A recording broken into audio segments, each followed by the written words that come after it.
Welcome back, my friends, to another video here on the channel. Today we are going to be doing something a little bit different. If you've been around the channel for a while, you know that I'm a huge Kingdom Hearts fan, massive Kingdom Hearts fan, and I finally got the English version of Kingdom Hearts Ultimania. I want to kind of go through it. We're not going to obviously. I don't know if we're going to go through every single page, but maybe. We'll see. It depends. So if this video is long, that's why.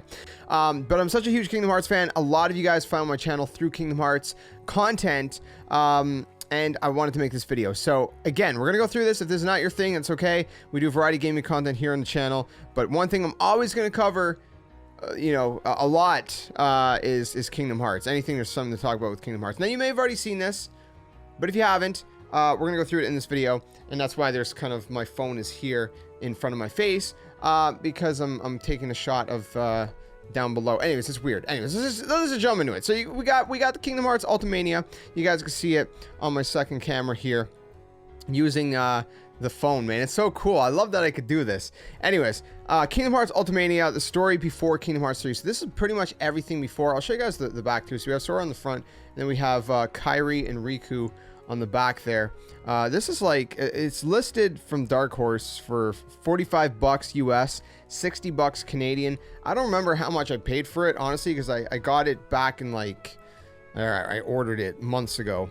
Anyway, so we're gonna go through this, and we're gonna see. I've already skimmed through a little bit. The cool thing about this is this, on the first page we have the timeline, so we can see like the bar in the middle, and it kind of shows where it branches off. So for example, it shows that Union Cross, which is also called Unchained, I guess that's the Japanese version, is called Unchained, launched, or not launched, but it shows the release dates and all that, but it's actually the very beginning of the timeline, and it actually says here, I don't know if you can read it, but it says far into the future is when Birth by Sleep starts, and you can see it branches off to Birth by Sleep, and then it goes over here to Kingdom Hearts 1, and then it shows right here, there's a line showing that at the very last part of Kingdom Hearts 1 is when 358 starts. There's a red bar that leads to 358/2 days. So it shows you the exact timeline, which goes all the way up to Kingdom Hearts 3, of course, which is really, really cool. So for anyone who doesn't know the timeline, then this shows you that, and it gives you a little bit of a description of every game. For example, just looking at 358 here, I got a really bad angle for reading because I have a bunch of stuff in front of my face, so I apologize that if you know it's a little wonky.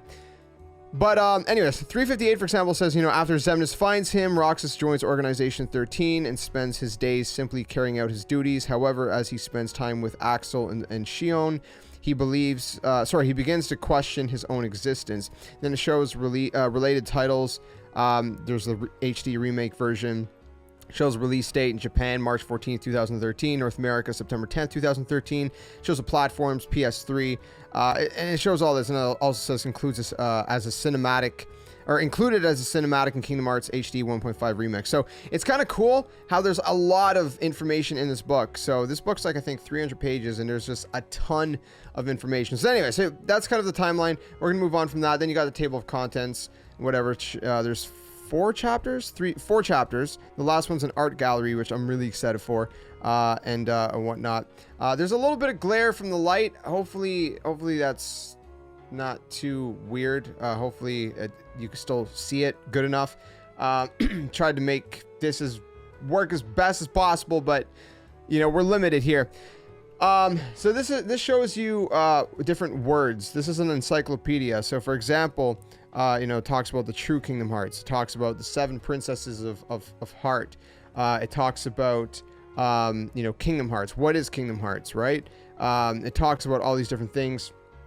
It talks about the emblems. It talks about the Keyblades, the Keyblade Master, the Heartless, the Nobodies. For example, it says a Heartless, if I can read it from here. A being without a heart. Let me put it up a bit. A being without a heart who is born from darkness and returns to darkness, the embodiment of the darkness in a person's heart. It's created when they lose their heart and fall into darkness. It has no intelligence or will, but instinctively seeks the great darkness and hearts of worlds. It gains comrades by stealing people's hearts. There are many types of Heartless, but they can be largely classified into 2 categories: the purebloods born naturally, and the emblems created through the experiments of Xehanort, Ansem, Seeker of Darkness, roughly 10 years before Kingdom Hearts 1. The explosive increase of Heartless in the realm of light was due to Ansem, and although it largely settled down after his defeat in Kingdom Hearts 1, the Heartless will never disappear as long as darkness dwells in people's hearts. So, you can see how detailed this really goes into. So it's if you want to know more about the world of Kingdom Hearts, or if you want to brush up on your knowledge, I mean, some of these things, you know, maybe you forget once in a while. It really goes deep, man. It talks about the Dream Eaters, it talks about the emblems, it talks about the villains, it talks about all these different things. Absolutely incredible. And then we get into the chapter 1, which is character files, which is pretty cool. So we have, of course, Sora's character file, which talks about how the fact that, you know, when he's 14 years old, Sora at 14 when he's is when he sets off on his first adventure, and it says the crown motif, which symbolizes the Kingdom Hearts series, decorates his pendant and wallet chain. So it talks about all of that. Now, and then it says at 15 years old, how he looks 1 year after his first adventure, which I believe is when Kingdom Hearts 2 starts.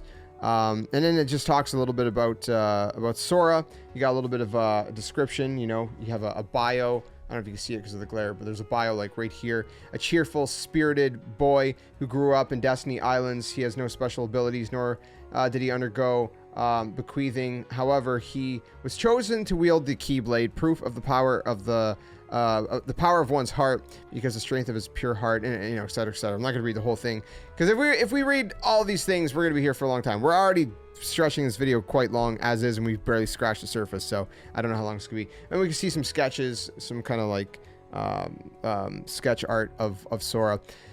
Got some of his quotes, you know, like, my heart will stay with my friends, it'll never die. You know, then you should join your heart with mine, which he says to well, he says to Ventus when he was young, so that's way back then. Anyways, sorry. So we got a couple of different pages on Sora, then it switches to Riku, and of course there's different art, there's different, you know, there's descriptions for them all. You know, we got Kairi, you know, of course we got King Mickey, we have Donald and Goofy, which, by the way, the cool thing that I forgot to mention is, like, right here under their name, I don't know if you can see that, but for example, Kairi, it says what games she appears in. So I don't know if you can see that, but it says she appears in Kingdom Hearts 1, you know, she appears in Kingdom Hearts 2, Days, Coded, you know, etc., etc. So it tells you exactly what games you can find these characters in as well. Donald, Goofy, Pluto, Yensid, Jiminy Cricket, Ansem the Wise, Pete, Maleficent, Roxas. We just got, you know, character after character: Axel, Naminé, Terra, Ventus, Aqua, Master Ericus. We got everybody, man. Xemnas, Ansem, Master Xehanort, Vexen. You know, like, literally everybody. The whole Organization 13 crew. Shion. And then we get to the Keyblades, and it talks about every single Keyblade. There's a little description under each one. This is the basic weapon of Sora, Roxas, and Shion. For example, the Kingdom Key talks about Destiny's Embrace. It talks about, like, all these different ones, and it tells you where you find them too, and what games they appear in. So right here, there's a little kind of I forget the word I'm looking for, but anyways, like a little key, I guess. Not a key. That's kind of a pun, not intended. Anyways, it's like what games they appear in. Of course, the decisive pumpkin, and it tells us that, you know, we find that in Halloween Town, and it says who wields it. So it says this is Sora who wields it, which you're gonna see. Obviously, most of them is Sora, but of course, like these ones here, Terra, Ventus, and Aqua. This is Aqua's Keyblade. You know, this one's Riku's. So we have a look at all the Keyblades. Some of them have a little bit of a description, some of them don't. There's Keyblades gained through mini games. Literally a look at every single Keyblade. And then we get to chapter 2, which is a world guide. So this talks about every single world. So we have Destiny Islands. Of course, we have a description. We have the games that it appears in. So this is similar to the character guide, and the character, that's what it was called, right? Guide? Yeah, world guide, character guide. So it's similar to the character guide. We got a little bit of a look at, you know, all these different characters and whatnot. And again, a lot of it is a lot of descriptions on everything. You know, description of Destiny Island, a peaceful archipelago floating in the southern sea where Sora, Riku, and Kairi live. Their homes and school are on the main island. One of the small isolated islands has become a children's playground. And then we got, you know, a bunch of different kind of tidbits regarding it, you know, from Recoded, from different games, you know, all that good stuff. So lots of information in this book, man. Anyways, moving on from that, we got, of course, you know, Disney Castle that it talks about. We have the summons of the Kingdom Hearts series. So, of course, we have Bambi, Simba, Dumbo, Mushu, Tinkerbell, Chicken Little, Genie, Stitch, Cloud, Peter Pan. You know, we have all the summons of the Kingdom Hearts series as well. Then we get into, you know, Traverse Town, which I really hope Traverse Town comes back, man. Traverse Town is so good. It's such a good location. I really hope they bring it back. Talks a little bit about some different characters here as well, like Leon and Aerith. You know, for example, for Leon, if I can read it from here, it's very small. A young swordsman who pursues the mysteries of Keyblades and the keys to worlds. His real name is Squall Leonhard. Of course, he's from Final Fantasy VIII. And then, of course, we see which games they're all in as well. There's like a little code or a little key on the side there, too. And then, of course, we have some of the characters from The World Ends With You at the bottom there. So, yeah, Traverse Town talks about that. You know, we got Wonderland, you know, which is Alice in Wonderland, of course. Olympus Coliseum, which is Hercules' world. You know, we have the Aladdin's world, Agrabah. How do you pronounce Agrabah, right? I always forget. We got all of them, man. We got Pinocchio's world. We have Ariel's world. Sorry, I'm trying to blank here. This is my favorite. This one I'm gonna come back to later. I'm a huge fan of Nightmare Before Christmas, which, hey, I'm actually wearing the shirt. My wife and kids got me the shirt for Father's Day, so that's pretty cool. I love Nightmare Before Christmas. It's one of the best ever. So, you know, we got a little bit of a description there. This is like my favorite world. Honestly, this is my favorite world in the Kingdom Hearts series. Disney World, anyways. Let me know what your guys' favorite Disney World is in the comments section below. Anyways, so we got, you know, Neverland. We have Hollow, Bastion. So these, you know, of course, we have, wait a minute. Sorry, I drew a blank there for a second. We have the 100 Acre Wood, right? The Winnie the Pooh world, man. I love it. End of the world. So we have, you know, the actual Kingdom Hearts worlds. We have, you know, like Twilight Town, you know, the Mysterious Tower, Disney worlds, mix of both. The Land of Dragons. Man, that is also a pretty good world. Honestly, Kingdom Hearts 2 is just amazing. Beast's Castle, Port Royal, Timeless River. Oh, man. This is just making me want to go back and, like, replay every single Kingdom Hearts again, which I will. I recently recently. Maybe it was it last year already? I forget when I platinumed it, but I platinumed Kingdom Hearts 2. I platinumed Kingdom Hearts 3, but I haven't platinumed the rest of the game, so I want to go do that as well at some point. Castle of Dreams, Disney Town, Deep Space. I'm trying to give you guys a really in-depth look at this. Obviously, you know, this is not a replacement for you guys getting this book. You have to get this book. There's too much to it. If you're a Kingdom Hearts fan, you got to get it. And this is not a sponsor, by the way, whatsoever. I will link, though, an affiliate link on Amazon down in the description below. So if you do buy it, I do get a little bit of a kickback for it, but beyond, if you do use my link, that is, but beyond that, it's not an ad by any means. Square didn't send me this. I wish they did, but they didn't. I bought this on my own. I'm just a huge fan. Of course, we have all the enemy types, you know, all the different Heartless and stuff. We actually have a list on the side, and they're numbered, so you can, you know, see, oh, this is what this one looks like. What number is it? What games did it appear in? And you have this whole kind of, you know, I guess again, a key on the side. So again, all these different enemy types and whatnot. The Unversed. Sorry if I'm stuttering a lot. My head's all over the place. I'm just really excited. I only skimmed through the first few pages, and I'm like, wait a minute.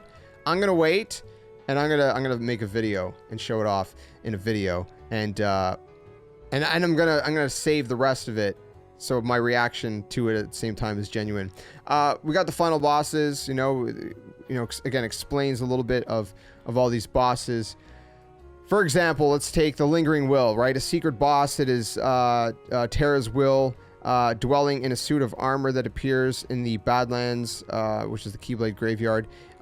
Its Keyblade changes into forms such as a cannon, shield, or glider, or attack. That was super. That was a super annoying fight in Kingdom Hearts 2. Anyways, then we get to Chapter 3, which is, it says main story playback. So I guess this is like a quick little summary of the whole story. I guess they're starting with Birth by Sleep, and they're kind of skipping through everything prior, like Union Cross and that whole era. So again, it talks about, you know, on the islands where it all began, right? The three depart. This is literally a whole rundown. If you want to get caught up in the story, or refreshed, I mean, this really gives it, you know, a good little rundown. You know, Footsteps of Darkness. You know, it's kind of like, I guess, chapter 2, if you will. Again, we got, you know, Aqua's meeting with Kyrie, right? For example, excuse me, we have all the different elements, the main elements of the games. Of course, you got to play the games for yourself. If you haven't played them, man, you got to play them. They're on every console now. They're, well, except Nintendo. They're on PC even. They're on Xbox. They're on PlayStation. You got no excuse, man. You got to play these games if you haven't. They're great. The creation of the Keyblade. It's people call it key. They say key, but this letter is a Greek letter. It's the Greek letter called he. It's kind of like you're like trying to hork up a loogie, you know, he. And it makes kind of like the k sound. So that's why people say it's the Keyblade, because technically that letter in Greek would make the k sound. So people say key, you know, blade. But anyways, yeah, sorry. I know a little bit of Greek, just a little bit. Anyways, so we got the ending of Birth by Sleep, and then we move on to Kingdom Hearts 1, and then it goes through all of that, right? Again, I'm not going to go too much into it. I mean, we have massive paragraphs here, really digging into it. Like, if we, just to give you an example, sorry, I just hit the camera. One day during a nap, Sora stepped into a curious world where princesses were depicted in stained glass. What power will you choose? Will you give up what will you give up in exchange? Guided by a mysterious voice, he opened a door and went through it to a place where he battled shadow-like monsters. It was an omen of the adventure that awaited Sora. And then it says key point right here: the king's guidance. The one calling out to Sora in the scene was King Mickey. So it actually gives us some key points in areas too. Same thing down here at the bottom. It tells us that the robbed man, oh, you can't see that, the robbed man was really Ansem. So it's kind of giving us a little bit of you know, explanations that, you know, maybe like that, things that are explained in later games, but maybe you didn't realize, obviously, when you were first playing the game, which you probably wouldn't have realized. There's no way to have known that when you first played Kingdom Hearts 1, for example. So yeah, again, just kind of a cool little, you know, description. It gives us key points, you know, kind of explaining, you know, how Kyrie's heart hid in Sora, you know, different elements like that. Spoilers if you haven't played the games. I mean, you've had many years now. And now it goes through it, and then there's the ending, right? It goes in the chain of memories. It explains what that is. You know, how that whole kind of sequence of events took place. Moves on to 358/2 days. Goes through all that. Honestly, 358 is crucial. If you, I didn't play this game, but I watched all the cutscenes. I want to play it. But if you haven't at least watched the cutscenes and you played Kingdom Hearts 3, there's certain scenes of Kingdom Hearts 3 that wouldn't hit you the same. But for me anyways, personally, because I at least watched the cutscenes for 358 first, before, you know, I got to Kingdom Hearts 3 eventually when that came out. Then the whole bond between Axel, Roxas, and Xion, you understand it, and then you understand the epicness in that final kind of section of Kingdom Hearts 3. You know what I'm talking about. I'm not gonna spoil it, but we're probably gonna get it spoiled in a second here anyways. Then it goes into Kingdom Hearts 2, like one of the best games ever made, not just in the Kingdom Hearts series, but like ever. We got the ending with the beautiful realistic cutscenes, and then it goes into, you know, Coded, which was kind of like, I guess, remastered as Recoded or whatever. I think, I can't remember. Anyways, then we got 3D Dream Drop Distance, which honestly, that final boss, Young Xehanort, was the worst final boss I think I've ever fought in my life, and that's on my channel still. And then that comes to the end. So they actually don't go through Kingdom Hearts 3, surprisingly. It's kind of, well, I guess this is everything up to Kingdom Hearts 3, right? So it's everything prior to Kingdom Hearts 3, which is a little disappointing that it doesn't include Kingdom Hearts 3. It's kind of like how the what was it, not the Breath of the Wild, the Legend of Zelda, one of the books, I can't remember which book it was, but basically it included everything except Breath of the Wild, which Breath of the Wild had already come out or was coming out. I can't remember what the release dates, but anyways, it's similar to that. So we got a bunch of artwork. We got, of course, the art for Kingdom Hearts 2. You know, some of, you know, some different kind of key art, if you will. Just beautiful, beautiful stuff. Character art, you know, we got Sora, Riku, and Kairi here. You know, just gorgeous art. Of course, we have the different versions of them, you know, from Atlantica. We have the Halloween Town version, which so cool. So this is the best. This is the best. I'm a little biased, but anyways. Of course, we have Aerith. We have some of the other characters. You know, we have Leon or Squall. We have Yuffie, of course, who just made an appearance in Final Fantasy VII Remake's DLC Intergrade. You know, we have some of the other characters, like the enemies, the different enemy types, and whatnot. Man, this is great. This is honestly great. We have some sketches up here. What is this? Riku unused? Wait, what? What is that? No, Riku with 2 Ks. That's not like Riku. Is that like a female version of a Riku? Or am I dumb and I'm forgetting who this is? I don't know. Anyways, we have like, you know, sketches of Sora and whatnot. You know, top view, side view, back view, without arms, without limbs. That's crazy. Anyways, let's keep going. We got art of the Keyblades, right? And shields and everything like that.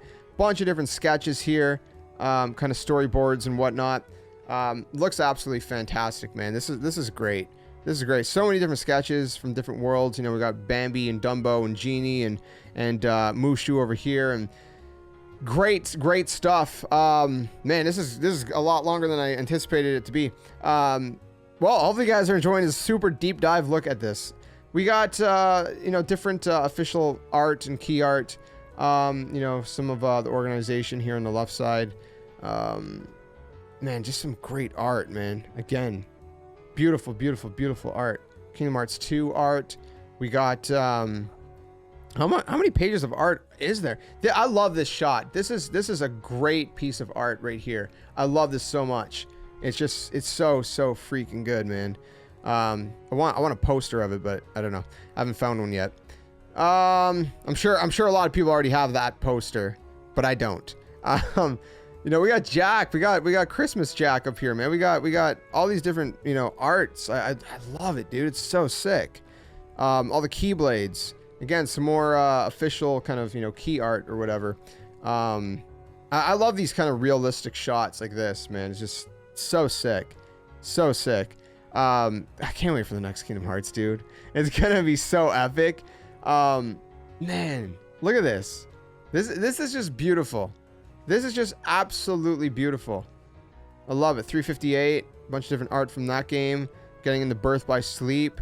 So I guess all this art is, oh, again, one of more kind of realistic shots. I guess all this art's in order of release, not order of timeline, not chronological. We're getting into Dream Drop Distance over here. Great. Honestly, it is a great game. It's just the final boss is really hard, man. Really hard. Did I miss a page? No, I didn't. I don't think I did. Some of these pages are sticking. Again, we get, you know, a look at some of the Keyblades. Again, this is, you know, per game, right? And whatnot. Moving on into Kingdom Hearts 1.5 artwork. So they're showing artwork for that as well. This is such a great shot. I think I have a poster of this, but it's not like, this looks more realistic. I don't know if you guys can tell. Looks more realistic. It doesn't look like that per se. But yeah, oh dude, secret movie. We got all the secret movie stuff. Another side, another story. We got deep dive. We got oh man, we got it all. We got all the secret story stuff here. The Gathering, Birth by Sleep. Oh dude, this is sick. Again, this is really hard for me to see because I got like a camera, my phone camera in front of me, my microphone, everything's in front of me. So that's another reason why I'm trying to kind of like, you know, I'm trying to see, but I can't see as well as you guys probably can right now. Yeah, and then that's it. There's just kind of like a final. The curtain rises on the third big adventure, Sora and his friends. This is Kingdom Hearts 3. We have a letter from Mr. Nomura. Nomura says, if I have to choose, I'm a person of the dark side. Okay. I'm a person of the dark side, like Xehanort and the rest, and I fuel the anger in my heart to the point of exploding in order to create. In that sense, Kingdom Hearts 3, which is currently in development, so this letter is from when it was in development, is quite a big explosion. Each time I battle Sora and his friends, who are my exact opposites, and this has gone on for over 10 years without a conclusion. I'm sure this battle will be a long one, and I'm laying out a lot of tricks in Kingdom Hearts 3 to make Sora and the others endure many trials, because I won't allow myself to give in. And I created a book that looks back on the journeys in order to prepare for the great battle that's coming. Come to think of it, there was a big explosion when we made this first game, Kingdom Hearts. I feel the enthusiasm when I look back at the material like this. It also reminds me of the passion of the fans who have traveled with Sora and the others up to this point. Thanks to this passion, Sora and his friends continue their journey without succumbing to the darkness. The journey isn't over, and I hope you'll stay with us to the very end. Dude, I'm so pumped. I'm so pumped. So that's how it kind of ends there. We got the Kingdom Hearts kind of, I guess, like a credits section here. Oh, what's this? This opens up like this. Character correlation diagram. So this is how all the characters correlate to each other. So we can see, for example, Roxas and Sora are connected. Naminé connected to Kairi. And we see, I guess, how everybody's connected here. We see how Sora and Ventus are connected. That's interesting, dude. Okay. That's kind of a cool little way to end that. And then with a little thing on the back. What does it say? Hold on. I gotta get closer, so I can't talk for a second. What does it say? Young Xehanort. Oh, I think it talks about all the versions of Xehanort right here. That's oh, you can't really see. That's kind of off screen, I just realized. This diagram, this whole thing talks about Xehanort. So we see the passage of time, decades before Kingdom Hearts 1, young Xehanort, about 10 years before. Hold on, let me go like this. About 10 years before Birth by Sleep. We got Master Xehanort. Master Xehanort takes over Terra's body, becomes Terra Xehanort. Terra Xehanort as Ansem, the Wise's apprentice. We have down here brown robed figure, robed figure. So turns into a Heartless, brown robed figure, turns into a nobody as Xemnas, takes over Riku's body and becomes Ansem, Seeker of Darkness. So we have everything about Xehanort explained, and then that's pretty much, yeah, it's pretty much how it concludes. So that is the Kingdom Hearts Ultimania English edition. I hope you guys enjoyed this kind of video going through it. It was a pretty lengthy one, man. I really went deep into this book. I hope you guys did enjoy this video. If you do plan to pick it up and you do want to use my affiliate link, I'll link it down in the description below. It does give me a little bit of a kickback. There's also an affiliate link just for like general Amazon. If you ever shop on Amazon, you want to kind of support the channel that way as well. Using that link to buy anything on Amazon will also give me a little bit of a kickback. So yeah, but again, you know, this book is definitely worth picking up. Doesn't matter where you pick it up, just pick it up somewhere. If you're a Kingdom Hearts fan, I highly recommend it. It's super cool and definitely worth having in your collection. So pick it up for yourselves. It's great. Let me know what you guys thought about it in the comments below. What was your favorite part of this book? And what's your favorite who's your favorite character? What's your favorite Kingdom Hearts game? And what's your favorite world in any Kingdom Hearts game? We got a triple question for this one. Let me know in the comments below, and if you enjoyed it, leave it a like. Subscribe, guys. New, we do a variety of gaming content, but one thing's for sure, we always come back to Kingdom Hearts no matter what, and we will always. So I'll see you guys in the future for some more videos, and until then, game on. Stay safe, stay well.